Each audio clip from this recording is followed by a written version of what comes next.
My mum always told me that if I didn't wash behind my ears, potatoes would grow, which is disgusting. So I spend a lot of time in the bath. Today I'm going to make bath time explode with these mini galaxy bath bombs. And here is what you're going to need to make them. 1 cup of baking soda, citric acid, half a cup of Epsom salt, half a cup of corn flour. We have food colouring, yellow, green, blue, pink, lavender essence, coconut oil, and we have our moulds, 4 forks and a couple of spoons, 4 bowls, a big bowl for mixing, and a tea towel just in case. And the first step is to mix all the dry ingredients into the big bowl. Here we've got our cup of baking soda, half a cup of citric acid, Epsom salts, corn flour, and we're going to mix all the dry ingredients together with a fork, like so. Add 2 teaspoons of lavender essence,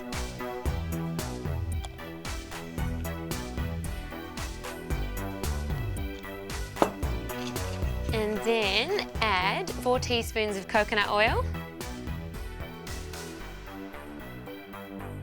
And mix that in. It smells really good. Now we're going to separate it evenly into 4 bowls.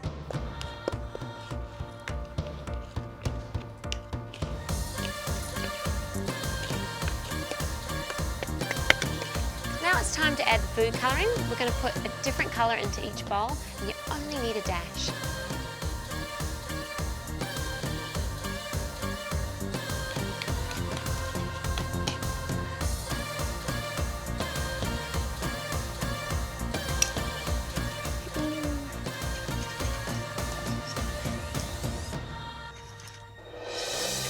That's all mixed in. We're going to grab our moulds and put in our mixture. I want all 4 colours in the one mould, and I add them in layers. As an extra step, you can always pick your favourite flower, dry it in a book, add it into your bath bomb for an extra personal touch. So using the back of a spoon or your finger, you want to really pack it in so that it's nice and compact. We're just going to let it dry for about 4 hours, and I'm going to draw a bath. Just kidding, I didn't mean draw a bath. I mean run a bath full of water.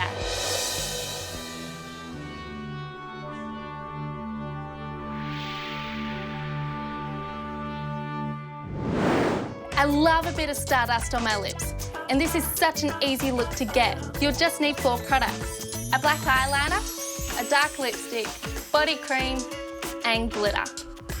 The first thing I'm going to do is outline my lips with the black eyeliner. A helpful tip I like to use sometimes is either using my elbow to my knee, or as I like to use, the end of your fingers on your chin, and continue the line.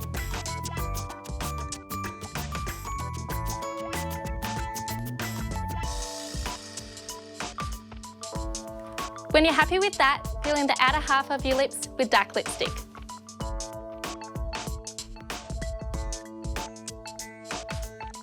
And just lightly blend in with the black.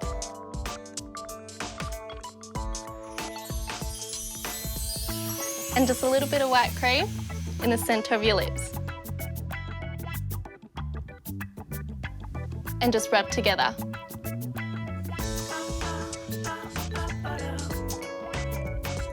And now blend with a brush.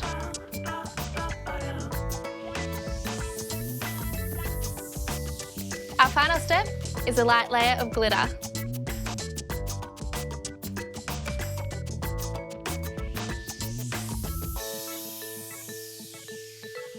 So that's how you get the stardust on your lips.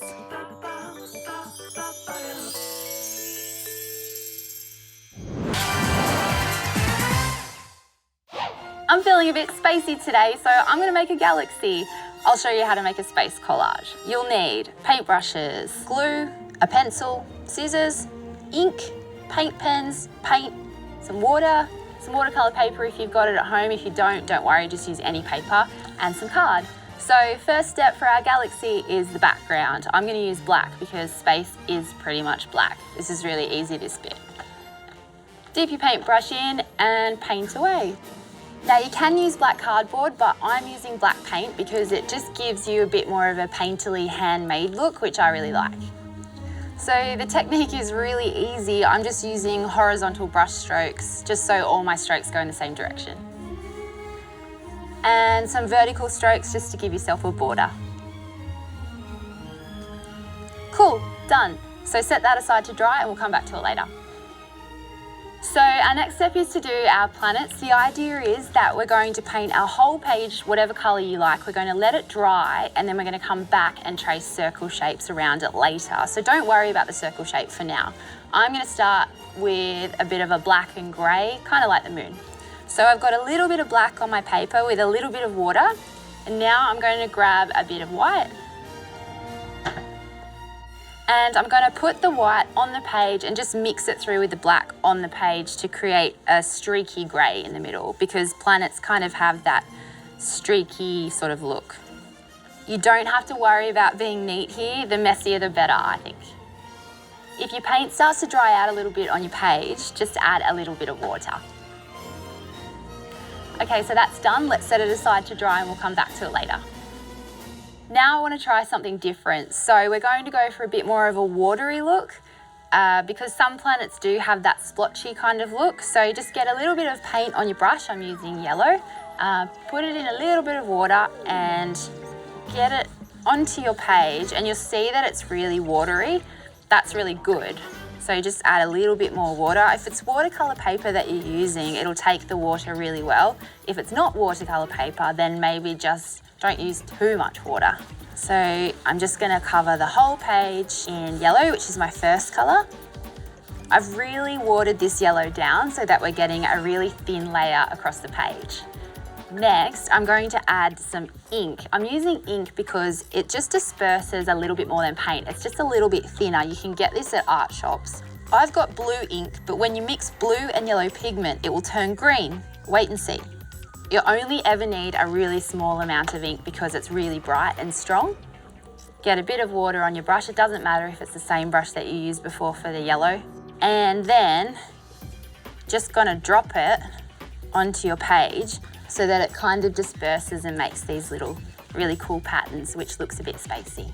Okay, so that's probably enough. You don't want to do too much, so I'm just going to set that aside to dry as well.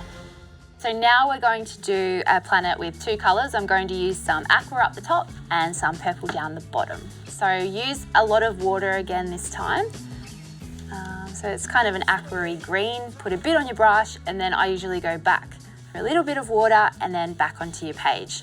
You can always add more if you don't think it's bright enough. So really messy again.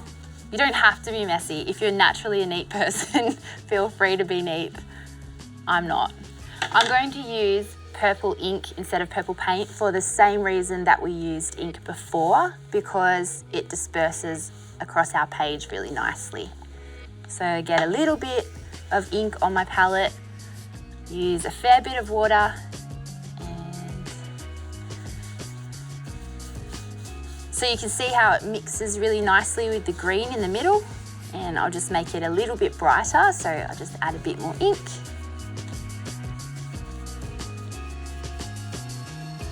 And I've got a bit of a strong line there and I just want it to blend a bit more, so I'm just going to get a bit of water and just brush it across the top so that they blend into one another. And that's done. So I'll set that one aside to dry as well. A little later, I'll show you how to cut and paste your space creations and make a collage that's out of this world.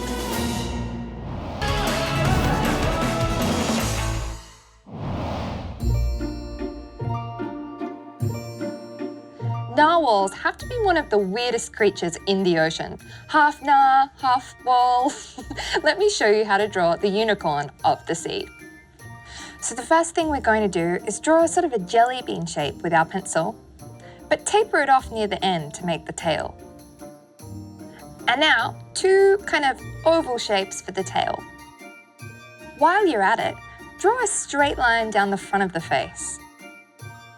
Just gonna pop in the horn. It's kind of like a long triangle shape, and that comes out about halfway down the face, just like that. And finally pop another oval shape in for the fin. You're gonna put a circle about halfway down for the eye. We're gonna add a few extra details in pencil, just on the fins and on the tail, if you just wanna bring them to a point.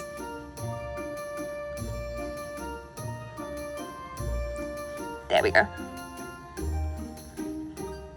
For the horn, I'm gonna make it look a bit like a candy cane. Put these lines all the way up the horn there, and then pop a few half circles in there, some curved lines to join them all together. And then finally, another circle inside of that for the eyeball. Now it's time to go over it in pen. Remember just to go around the edges. Keep your lines nice and smooth. We're almost there. Et voila, a narwhal. Now for the important part, colouring in. I've chosen 4 colours. Here's my tip. You're going to use your sharpener and your coloured pencil to just shave the coloured part of the pencil. Kind of angle it up like that. Once you have a few, just tap it on your drawing in between the lines and gently rub it in. You get a really soft effect like this. It doesn't matter where you put these colours, you can pop them anywhere. Rub off the rest, now you can do it with another colour. Try and stay in the lines, if you can. Oop, I didn't then. Doesn't really matter. I've gone for some darker galactic sort of colours. Now I'm going to colour in the horn. I'm going to use a pink and a gold colour and just alternate them all the way up.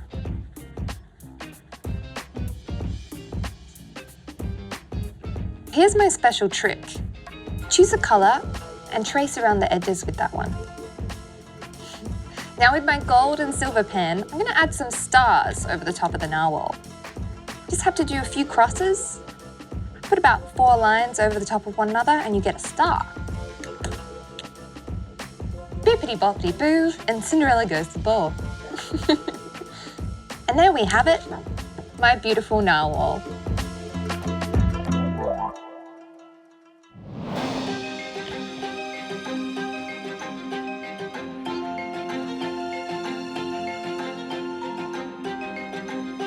My name is Brad Blaze and I'm an eccentric speed painter. I call myself a speed painting because I do big paintings in about 2 or 3 minutes, live in front of an audience. I think I'm the fastest painter in the world. When I'm painting on stage, I paint with glue and I throw glitter all over the painting, revealing the face. I've got a little trick which I use with fire. I come up with these new ideas that I perform on stage. So it's not just your normal painting and artwork. There's always a little twist to it. Little trick up the sleeve.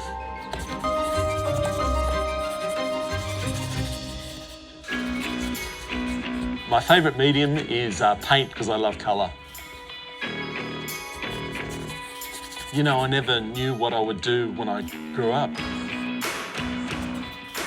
I was lucky enough to stumble across, the talent that I have. It's taken a lot of practice. It's taken my whole life to get to this point, but now I live a pretty good life and I travel around a lot, so I get to see, perform, see the world at the same time. My advice to anyone wanting to be an artist is just to practice, put the hours in. You've got to practice and practice, and when you're sick of practicing, go back and practice more. How did I get into speed painting? It's a long story, but basically I've always loved drawing and painting since I was a kid. I remember being thrown into a classroom and told just to read. And I used to smuggle in comic books. And I used to read these comic books and I was addicted to artwork and drawing. Fast forward to a corporate career. I had a normal career at one stage. And every day to and from my job, I would catch the train, which was about an hour's journey, and I would just draw people. So I was drawing for about 10 years. and then I developed the courage to jump up on stage and try it in front of an audience. And boy, was I nervous, but you know what? I've been doing this now for 10 years and you know, I love it. So it's been a long journey, but it's been a fun one. Planning for a painting, I have to come up with, well, a good image of the face that I'm going to paint on stage, and I break it down into simple shapes and work out what I can do with those shapes. Some people that I paint upside down, I have a spinning canvas, and so then once I've broken down those shapes, then I can lay out which way I'm going to go. And it's only when I spin the canvas and reveal who it is, that's when I want the music to play or something to happen. So they're almost reveals. The difference with me doing work on stage as opposed to being in a studio is you do get that feedback. You either get applause or you don't. On stage, I've got to get this done, you know, within a certain amount of time.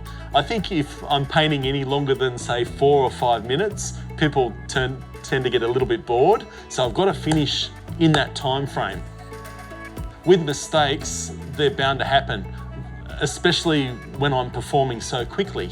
But, you know, they say art has no rules. So art has no rules, so you know what? A mistake in one person's eyes is not a mistake into another.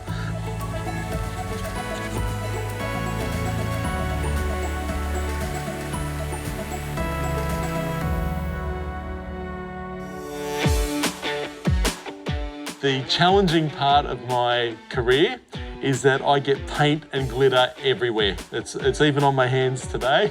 I haven't even done any painting yet. But you know what? It just seems to go everywhere. I use glitter these days, and glitter just goes everywhere. Don't use glitter, folks.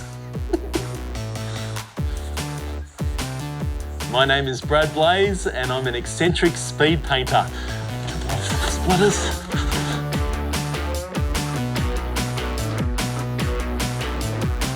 I've got to sign it. There we go, all done.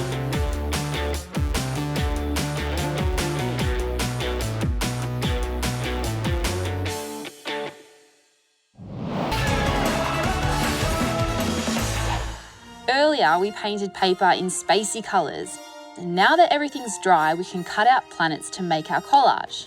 You want to have your planets in a couple of different sizes, big ones, small ones, so grab a few different circular shaped objects from home and trace them around. So just place the circular object down on whichever is your favourite part of the page and cut around. I'm going to show you how to draw a ring around your planet just like Saturn's. So I'm just going to get my planet, put it on my piece of paper, mark on the outsides, and then just draw a curvy line from one side to the other. And then just go back to that mark again and draw one a little bit further inside. Done.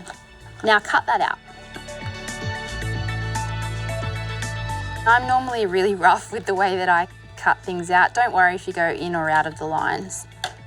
So there's the ring, and then put your planet in there, and it should more or less fit around. Yeah.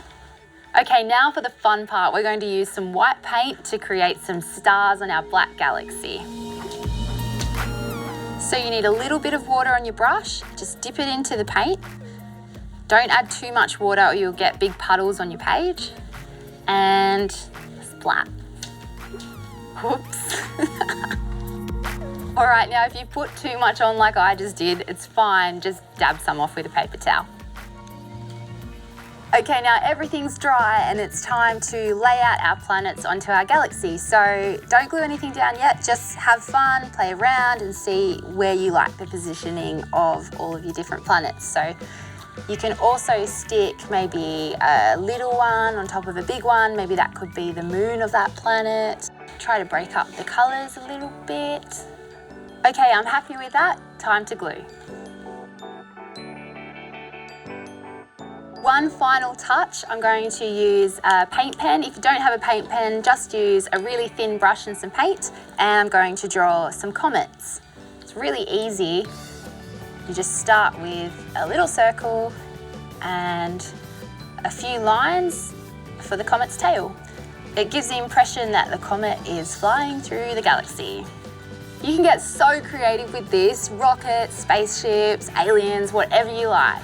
There you have it, your galaxy collage.